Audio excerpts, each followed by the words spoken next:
Every business initially starts off as a dream, right? And it's really easy to get excited by a dream until you run the numbers. There are 3 numbers, or metrics, that decides if your business is a money machine or a slow-motion disaster. If you think a business, any business, runs on anything other than actual hard numbers, you are in for a very bad time.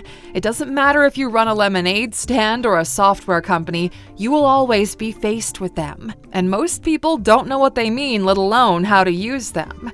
So, here are the 3 business metrics every aspiring entrepreneur must understand. Welcome to Alux. So we're going to start off with something today called Customer Acquisition Cost, or CAC. So every business eventually faces one unavoidable question. How much does it cost to get a new customer? That is your CAC. It's the first pillar of the holy trinity of business metrics. On paper, it looks pretty straightforward because, in large part, it is. You spend money to attract customers, and some of them buy. Divide your spend by the number of new customers, and you've got your CAC. Here's the formula, okay? Your CAC equals total sales and marketing spend divided by the number of new customers. So if you spent $10,000 on Facebook ads last month and got 100 customers, your CAC is $100. Simple, right? But here's the trap. What if the average customer only spends $80 with you? Suddenly, you're paying $100 to get $80 back. In that scenario, getting more customers is what drives you out of business. That's why CAC is unforgiving. A business can look exciting from the outside with tons of new customers each month, but if CAC is higher than the money each customer brings in, well, you're literally paying to go bankrupt. Think of it like running a lemonade stand. You spend $10 making posters and 5 people show up. That's $2 just to get each one to your stand. If a cup sells for $1, well, you're losing money with every sale. Even if your stand is the most popular on the block, growth is killing you. And here's the worst part, okay? CAC almost always goes up over time. The cheapest customers are the easiest to get. Friends, early adopters, people who already know you, they don't cost very much. But unless you're making a product just for your little Discord group, eventually you need to reach out to people who are harder to convince. That's when ads get more expensive, competition rises, marketing channels get saturated. In 2022, Shopify merchants saw the average cost of acquiring a customer through paid ads jump by 60% compared to the year before. For Facebook and Instagram, ad costs nearly doubled in 5 years. Keeping CAC under control is one of the hardest parts of business. Apple doesn't need to spend $100 in ads to make $100 in sales. Everybody already knows when the new iPhone is launching. They built that brand years ago, but 99.9% of businesses are not Apple, which is why the next number in the Holy Trinity matters so much. If CAC tells you what it costs to acquire a customer, the next metric tells you what that customer is actually worth.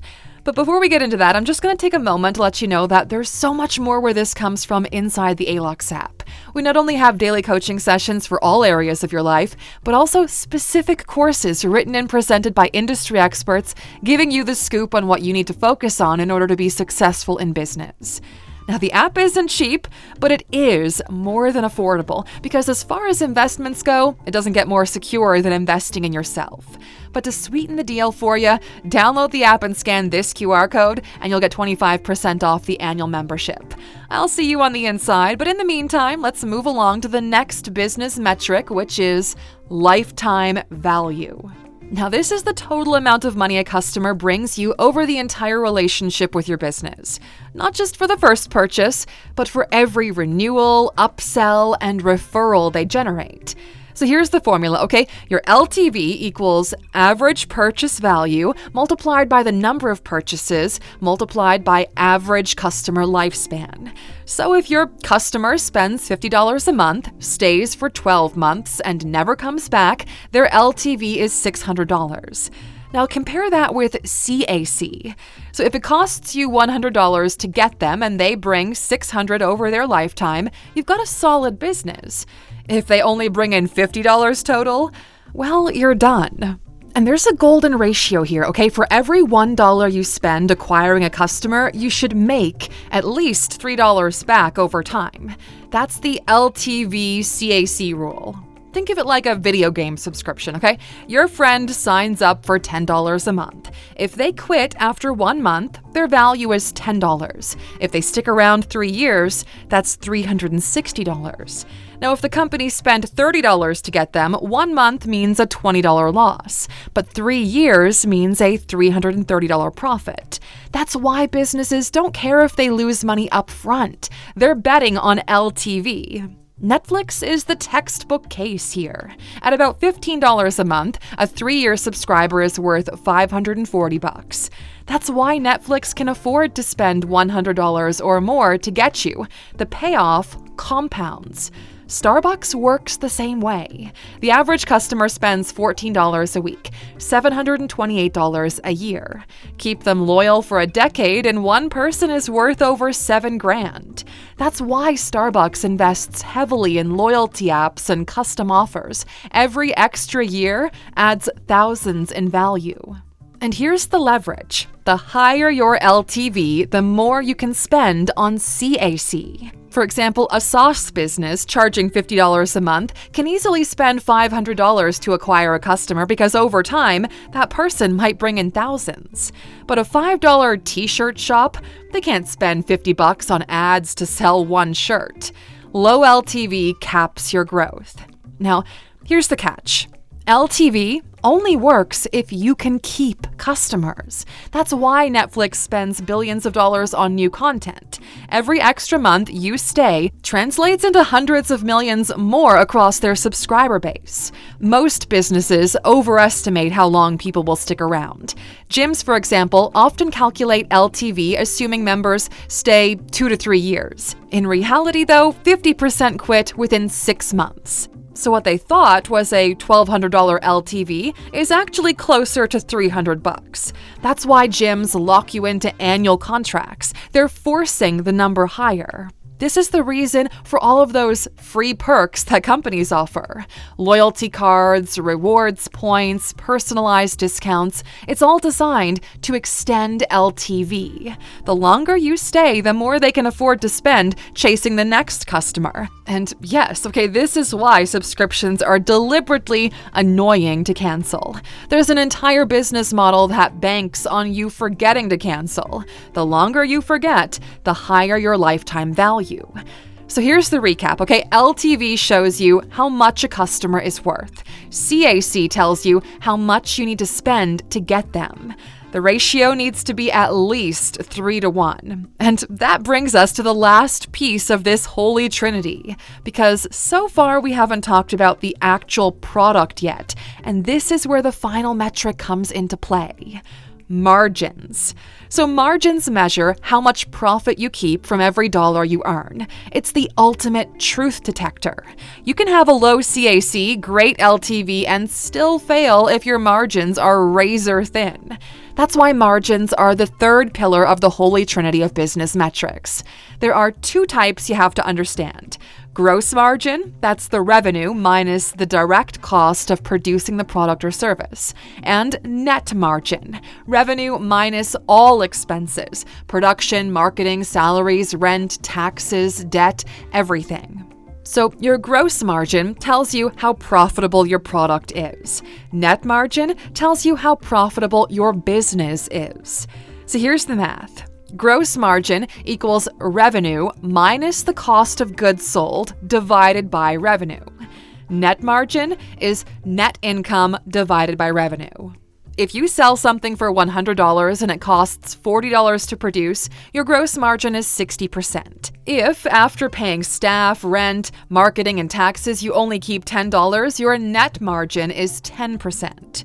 Imagine you're selling cookies, okay? You buy flour, sugar, and butter for $2 and you sell the cookie for $5. On paper, you made $3. That's your gross margin, the profit from making and selling the cookie. But then you realize you also have to pay $2 for electricity, packaging, and delivery. Suddenly, you're left with $1. That's your net margin, the real money you keep after everything else.